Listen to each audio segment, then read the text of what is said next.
Thanks for being a part of the R for Biologists workshop. For those of you who don't know me, my name is Aiola. I am currently in Dr. Alexander Bishop's lab, and I work in Ewing sarcoma and how R loops affect Ewing sarcoma. So this workshop today is a part of the bioinformatics interest group at the UT Health Science Center. So if anyone is interested in being a part of the group, please feel free to contact any of the executive members. So I'm really excited to go over the material for this workshop with you today. Before we start, I first want to go over how to get the files that we'll need for the rest of the workshop. So if you can go ahead and go to bigbioinformatics.org, and you'll get to the homepage of the Big Bioinformatics Club, and you can just hover over the Workshops tab and go to R for Biologists. Once you're there, you can go to the Module 2, and you can click on the second link to go to the GitHub repository. If you want a copy of the notes, you feel free to click on the first link. It'll just be the same notes that I'll be going over in class. And then you can click on the green button and download zip.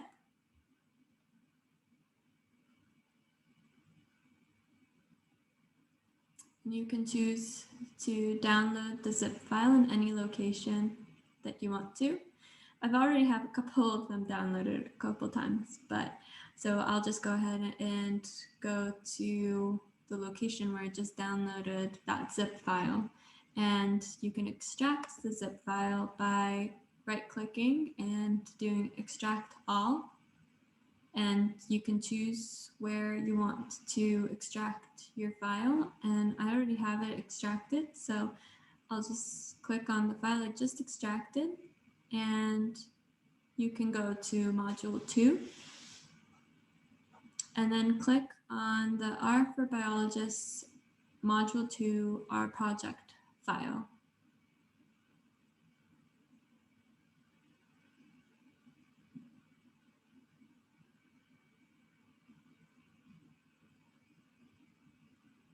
Once you click on that R project file, it'll automatically open it up using RStudio for you. And what just happened is now we have set our working directory in RStudio in that specific location where that R project file was. And in that working directory, I have all of the documents and files that I'll be using in my code. So this is a very useful tool that I highly recommend everybody to use because it keeps everything in a neat place for you. So if I didn't have all of my files in my working directory or in the site where my code chooses to look for certain files, then I constantly have to be going back and forth to have my code recognize the file location. So to create a project file, you would just have to do File and then New Project on RStudio. And it'll open up a new window for you where you can say where you want your new directory to go, and then you can do New Project. And you can choose to name your project whatever you want to, but most importantly, you would want to pick the folder of where your R project is located to be the folder where all of the files that you'll be using will be located. And then you can click Create Project, and that'll happen for you. And then from there, you can create a new file and create a new R script within your current directory.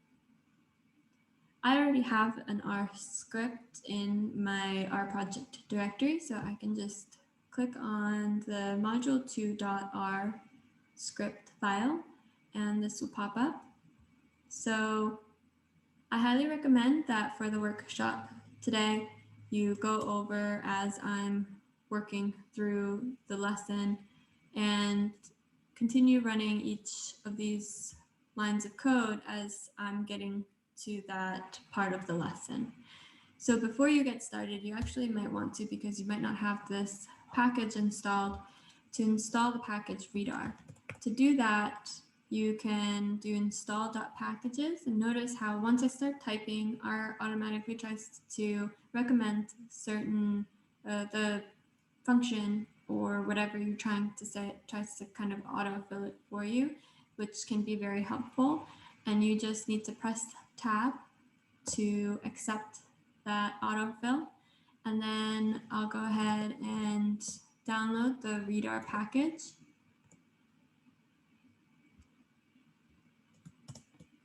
And I already actually have it installed, so I'm just reinstalling it. But basically what needs to happen is you need to have a package installed, and then you need to call your installed package. So here with this code, I'm installing it, and then this code, I'm calling it, or I'm uploading it. So another way that you can check whether something is already installed or not, and a different method to this is by going to the packages tab and actually searching for your package of interest, and it'll automatically pop up for you if it's already installed. If it's not installed, nothing will show up. And then if it's not loaded on, then this will be empty. There won't be a check mark on it. And to attach the package, you can just click on the check mark. This is a little bit faster, just writing it on the code, but both methods do the same thing.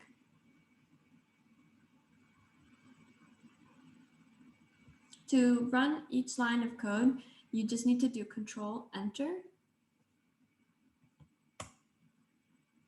And notice how when I run a certain code that opens up a file, or I'm holding something in that line of code, I'll see it in my global environment. And to run multiple lines of code, you can highlight them and then press Control-Enter, and it'll run the whole highlighted section.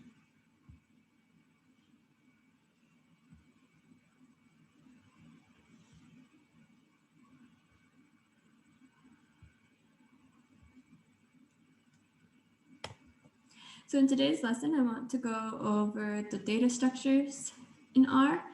And last class, we went over a quick orientation and how to set up R. The next class we'll do from 2 weeks from now, a fundamental programming concepts workshop, and then finally a review week, where then Simon will go over tidyverse with you and R for biological data sciences.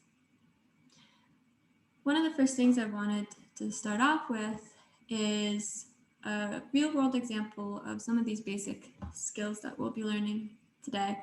And the reason why I put this in here is because sometimes it's difficult when you're in this first bump of a learning curve to understand how to use these concepts in your projects and in your day-to-day life.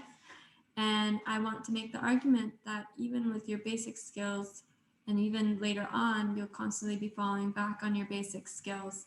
So the example that I'm using today is saying that you have two sequences, where sequence 1 is your reference sequence, and sequence 2 is maybe, for example, an insert that you are putting into plasmid, and you just got Sanger sequencing results back.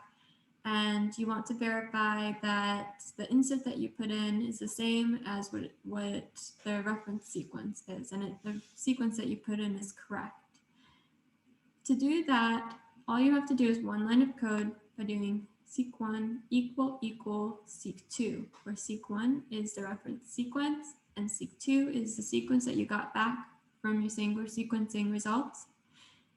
And you'll get back what's called a logical, and it's telling you false because it's saying that sequence 1 does not equal sequence 2. They are not the same.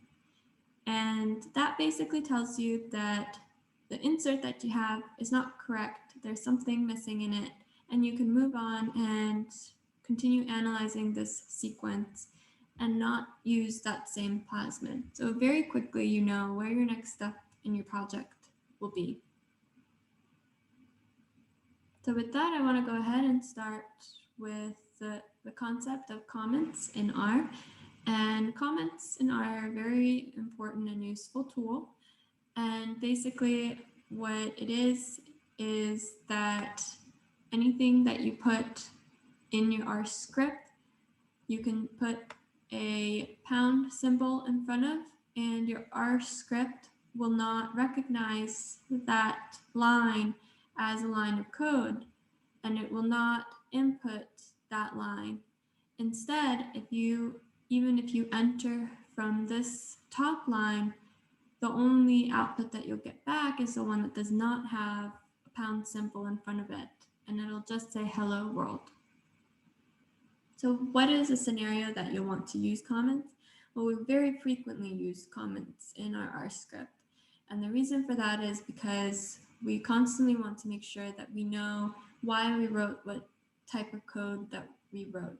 And it's very useful for when we come back to our R script, as well as if we want to share our R script with others. So I'll go ahead and provide an example of how to create a comment. So for example, this is a comment line, and if I press enter, well, I won't start this because I don't want to install my package again. I'll start from here. If I press this, then the only thing that prints out is this line, which doesn't have a pound symbol in front of it, and it doesn't recognize this line at all. To create a batch of comments, you can just highlight a section of code and just do Control-Shift-C, and it'll automatically add a hashtag right in front of your code. So that's a little trick that's come in handy for me.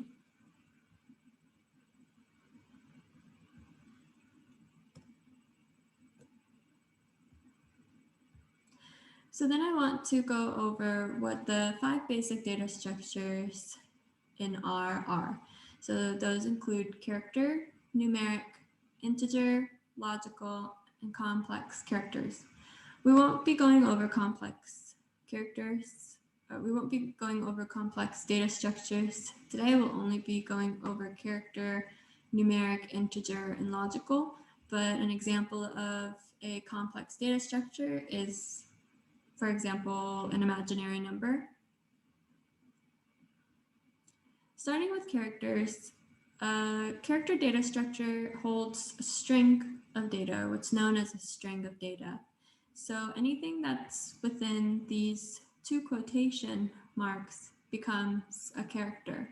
And when you print out a string of characters, then you'll be getting out that same string of characters, and you'll notice that it also has these quotes which tell you that they are it's a character data set. You can also ask R to tell you what type of data you have. So you can do that with the function class by doing class and then parentheses, and then hello world, your string of data, and you'll automatically get back the class of character.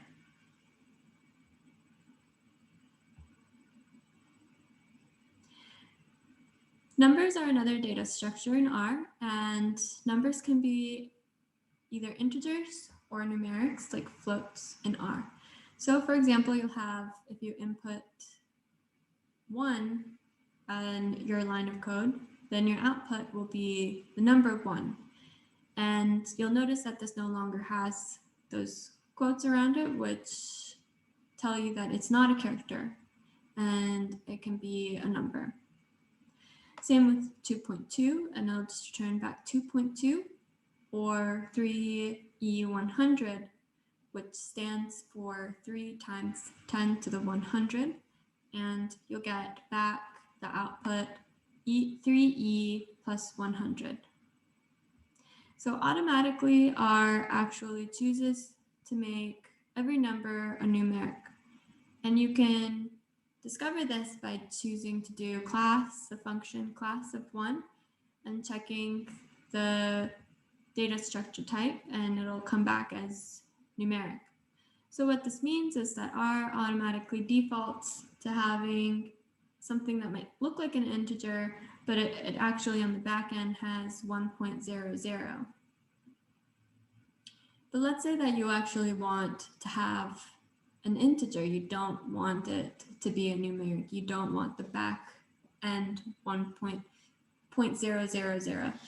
So to do that and just have the integer 1, you can type out 1L and run that code. When you run that code, you'll just see the number 1, and it's the same result that you actually got last time when you put in the number 1. So the output doesn't look any different. But when you do the class of 1L, you'll notice that instead of having a numeric now, you have an integer.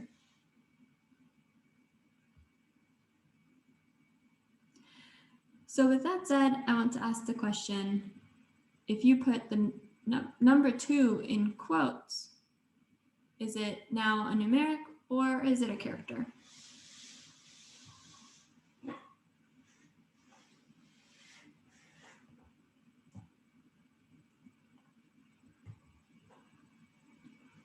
So to check whether it's a numeric or a character, what you can do is do the class of, and in parentheses, 2 with quotes around it, and you'll find that this is actually a character data structure. And the reason for that is because anything that you put in these quotation marks will start being recognized by R as a character. And that includes anything like a symbol, a letter. Automatically, R will recognize it as a character. So I next want to talk about logicals. Logicals can be either true or false in R.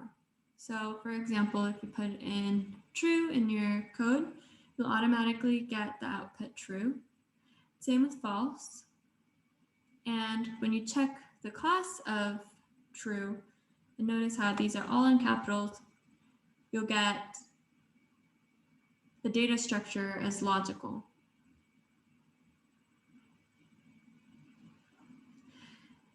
So like I mentioned, notice that when I typed in true earlier, it was all in capital letters. And I pointed that out because R is case sensitive. So with that knowledge, what would be the class of true in lowercase?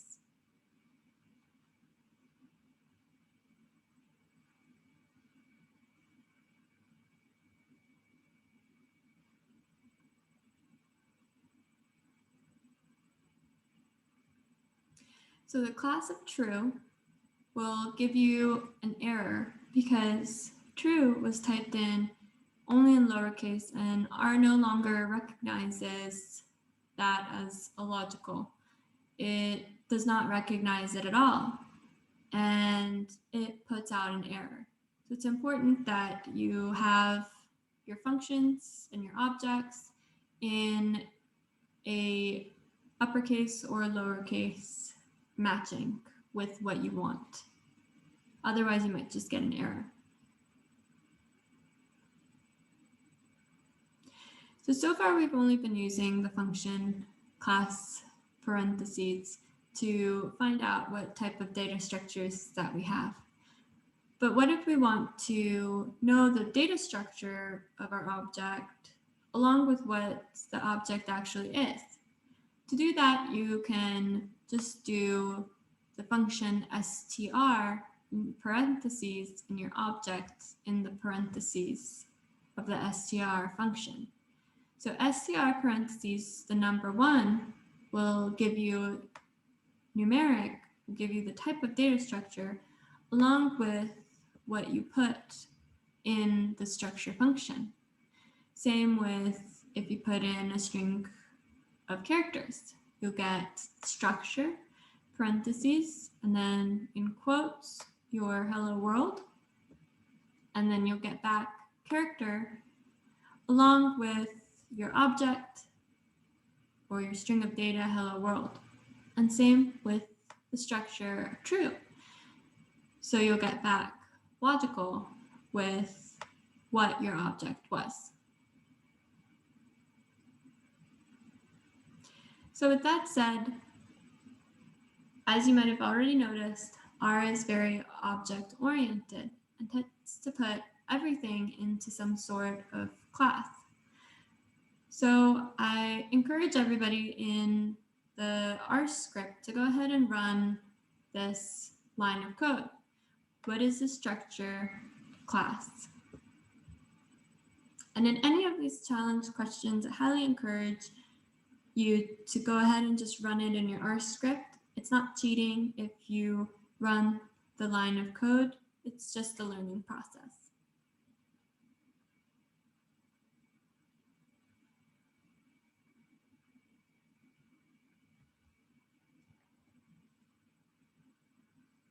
So once you run the structure of class, then what you get is that it's a function. You get the class of function, and then you'll get X as your object. And the reason for that is because class is automatically recognized by R and put into some form of object. So there's really nothing that you can put in R that isn't put into some sort of data structure.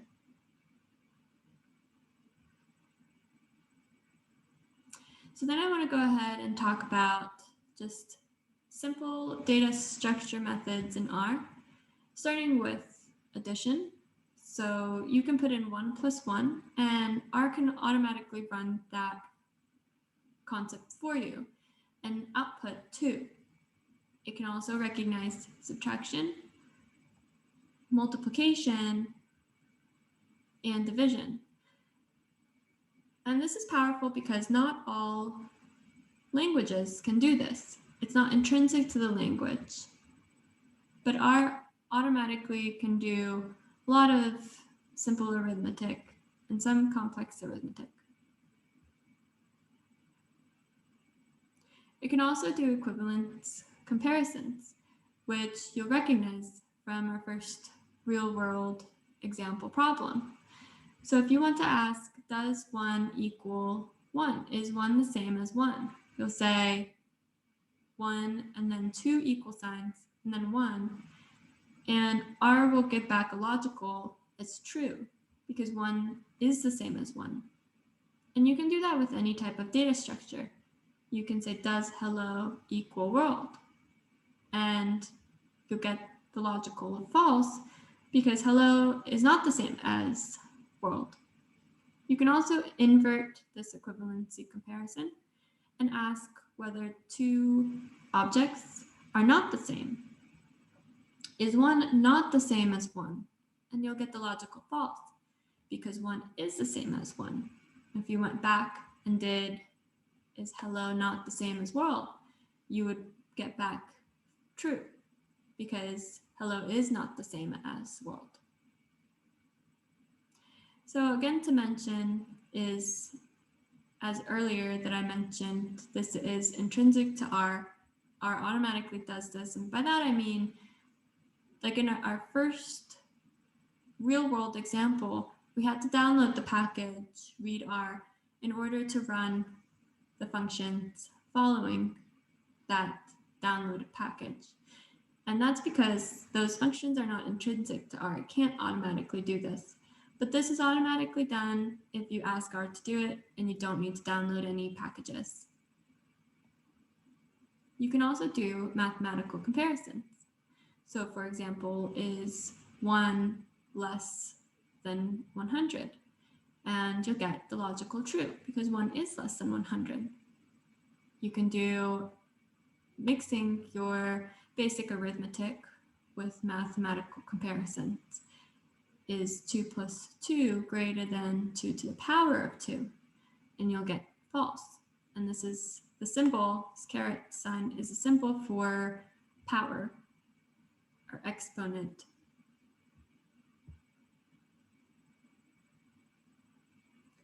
So arithmetic in R follows PEMDAS, or arithmetic order. So for example, 4 plus 3 times 3, R will automatically go through multiplication first, and then it will do addition.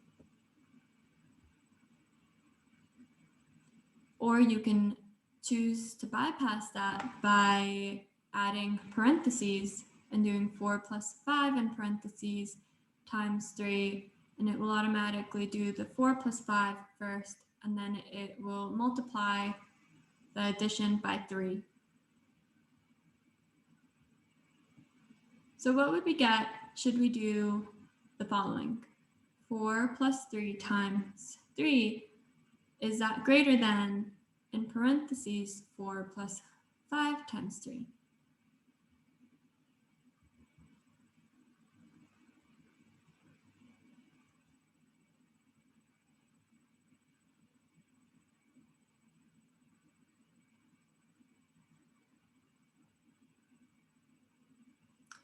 So because you're bypassing the arithmetic order by doing this parentheses,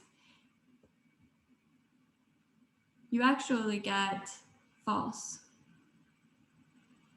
Like I mentioned before, R automatically does 5 times 3 first and then adds 4, and then now with the parentheses it's doing 4 plus 5 and then multiplying by 3.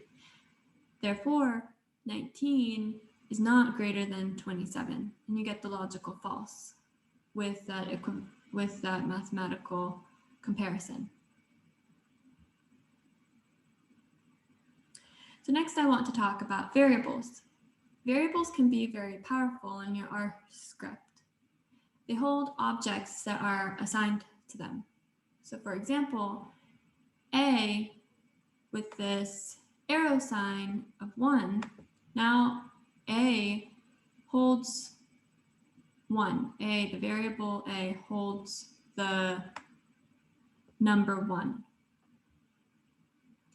You can have variables be identical to objects assigned to them. So for example, the variable A holding the number 1 can then be assigned to the variable B.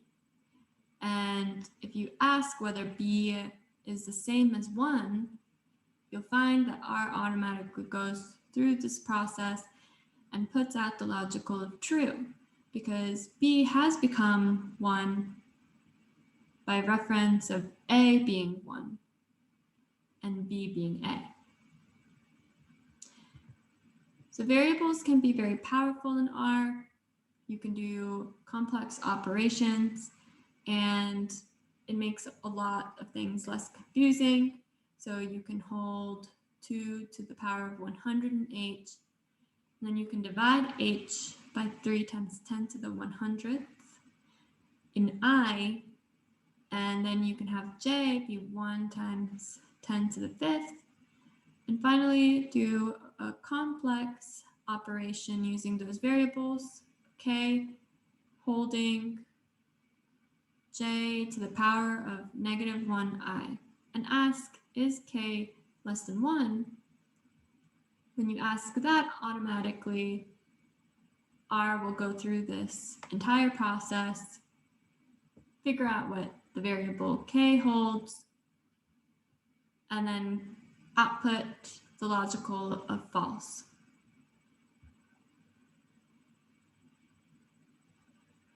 So then I want to go over complex data structures,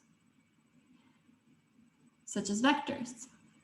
A vector is an ordered collection of either numerics, characters, or logicals. And you can automatically create a vector by doing C parentheses and then putting in the object that you're interested in within those parentheses.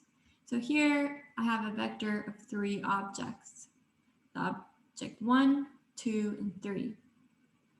And you can do that with logicals. You can do C parentheses and then hold the objects that you want your vector to contain, true, false, or true. And when you output that, you'll automatically get the 3 objects, either 1, 2, 3, true, false, true. And you can also hold characters, and you will get the same output of the vector. So one thing to remember and that you can notice here is that you're only putting either numbers, logicals, or characters in your vector. Your vector cannot have multiple different types of data structures within it. You can have multiple objects of the same data structure, but you can't, for example, have the number 1, the logical true, and hold the character hello in a vector.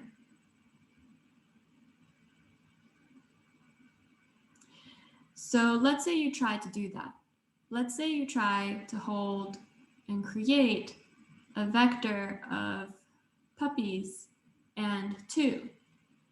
So go ahead and try in your R script, what is the class of C puppies as a character and of the number 2?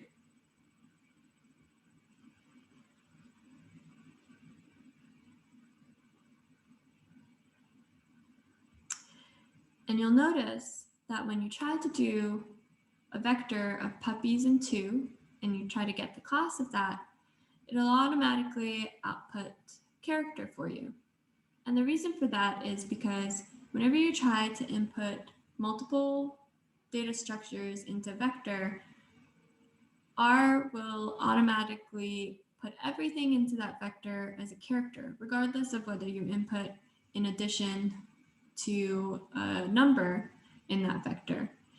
If you have a vector that you're trying to create with a logical and a number, then the class of that logical and number vector will still be a character. Automatically, R will try to make anything that isn't making sense in the vector as a character. And you can actually go ahead and do that yourself in your R script. So you can try and do maybe even holding it into a variable. You can try to do X and then an arrow with the vector true and then with the vector 1 and try to take the class of that variable. And you'll notice that you'll get a character. Another thing to mention is that you're separating these different objects in your vector with a comma. So you'll have object number 1, which is the logical true, and then you separate object 1 and you indicate to R that you're trying to put in object 2. And so this will be object 2 after that comma, and then you'll create another comma to have a third object, and then you'll notice how there is no comma after this third object. You can try this as well in your R script.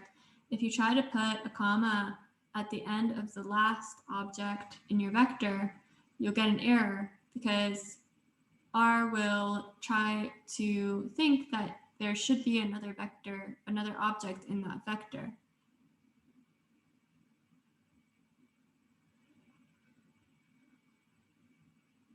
So we'll go on to our next challenge question. And let's say that we want to convert a character, a number that is accidentally put in as a character into all numbers in a vector. So you can do that with the function as.numeric.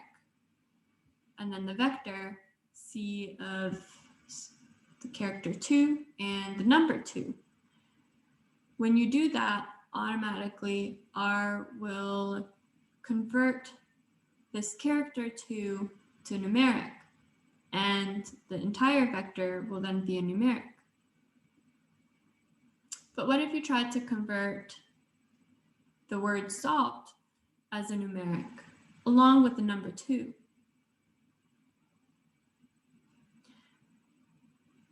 If you try to do that and get the class of the vector salt and 2, what you'll notice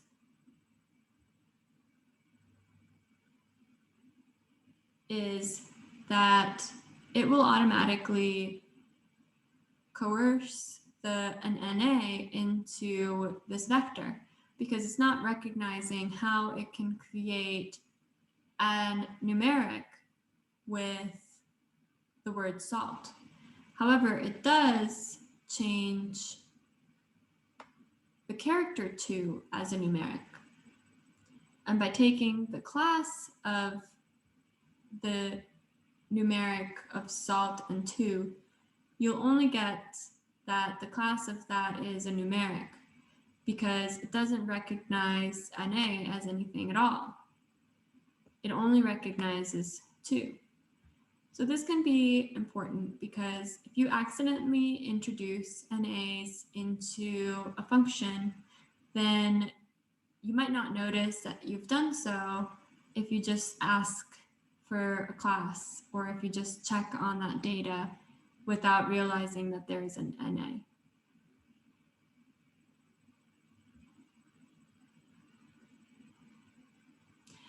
So then we'll go ahead and talk about how vectors can actually include names.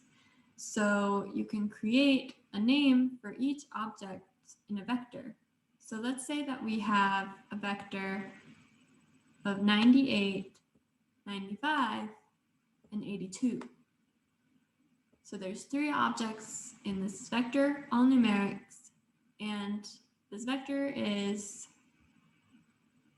in the variable grades. So the variable grades holds the numbers 98, 95, and 82. So you can create names for each object in this vector using the variable grades by doing the function names parentheses variable grades and then an arrow sign with another vector of Jimmy, Alice, and Susan. When you print out grades, you'll then get your original vector of your numbers, and then you'll get what each of those numbers are associated with a name. So the number 98 is associated with the name Jimmy, the number 95 is associated with the name Alice, and the number 82 is associated with the name Susan. So then you can access these numbers in this vector by using the variable and then doing the location of what number that you want, the location of where that number is in the variable, in the vector variable. So you can notice that the number 95 is in position 2 of the vector, and you can call that by doing grades in brackets of 2. And you'll notice that that will output Alice, the second position in the vector, with the number 95. But what's powerful with being able to create names out of these objects is that, let's say you have a vector of 50 numbers and you don't know which location that a number that you're interested in is. You can call that number with the name of what that number is associated with. So for example, in this case, we can call the number 95 by the name of Alice. By doing grades, the variable, and then in brackets, Alice, the string of characters, and then you'll get the same results as grades in brackets of 2.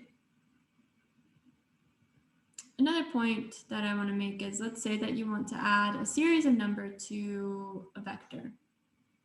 You can do so by putting in just 1:10, and you can have that into the variable myInts.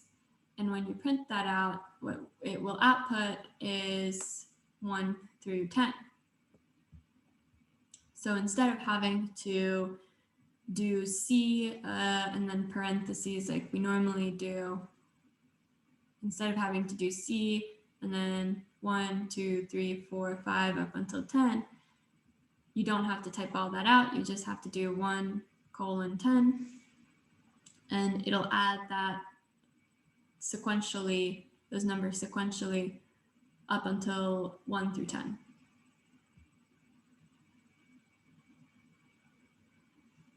So then I want to go over lists. So a list is an ordered collection of any objects. And this differs from vectors because if you remember, vectors were with only one type of data structure. So you couldn't have a character and a numeric in a vector, but in a list you can. To create a list, all you have to do is the function list, and then in parentheses, either whatever you want to include in the list. So the number 1, the character B, the logical true, or the objects 1, 2, and 3.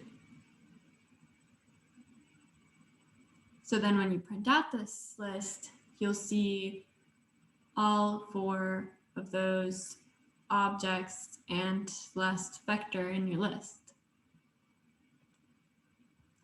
You can also name your list the same as we kind of named our vector. So the first object in your list will be my number. Then you can have the second object, B is my letter, my logical for the true object, and then my num set for the third set in your list. And one way that I like to think of it, a list is that you can have a vector within a list. So for example, this is contained in position 4 and has 3 separate objects inside of it. So when you're naming that 4th set in your list, you're actually naming, you're clustering all 3 of those objects into a single name. So when you print this out, you'll see that in the last one, for example, my num set includes all 3, 1, 2, and 3. You're not naming number 1, my num set, number 2, my num set, and number 3, my num set. So when you call that 4th set, you'll call all 3 numbers. And to call or access data in a list, all you have to do is very similarly to vector, but this time you have 2 brackets as opposed to just 1. So you'll get B, and then you can also call or access your data with 2 brackets and then the name of what's contained in that data, and that'll be getting back 1, 2, 3. You can also access it with a money sign as my num set, and that'll give you the same output. But if you did just 1 bracket, you'll only be getting the whole vector within that, including the name. So you'll get the name, my letter, and then you'll get the object that that set is holding in the list. So you're not just getting the object within that list.